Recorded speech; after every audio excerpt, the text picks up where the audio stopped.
កបូជា2570ឆ្នាំយាយមុំកាន់ផ្កាឈូងសារ៉ែនកាន់ទៀនជ័យលីណាមង្គលប្រសិទ្ធកាន់ធូបក្រអូភីសពផ្ទៃគ្រួសារទាំង5នាំគ្នាទៅវត្តដោយចិត្តសុខសាន្តវត្តព្រៃឆ្លាំងថ្ងៃបុណ្យឮសូរសាំតែសំឡេងព្រះធម៌ញ៉ាំងចិត្តឲ្យត្រេកអរយាយមុំសារ៉ែនលីងគល់ប្រសិទ្ធសំពាំងប្រណេបានដោយចិត្តស្មោះសរកាន់ផ្កាធូបទៀនបួងសួងប្រាណហួលគុលអប្រសើរ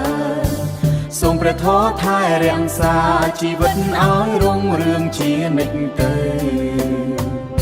វិសាខបូជាថ្ងៃព្រះត្រាស់ដឹងប្រសូតនិព្វាន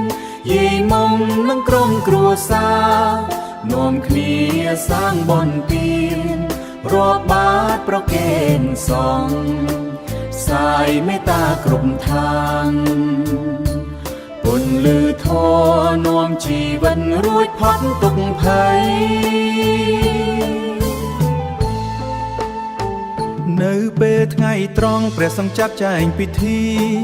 យាយមុំសារ៉ែនលីណាកូនមង្គលនិងប្រសិទ្ធវេចង្ហាន់ប្រគេនព្រះសង្ឃឧទ្ទិសផលបុណ្យជូនដល់ញាតិមិត្តជិតឆ្ងាយទាំងអស់ពេលរសៀលស្រស់ស្រាយក្រោមមេឃខៀវស្រងាត់យាយមុំ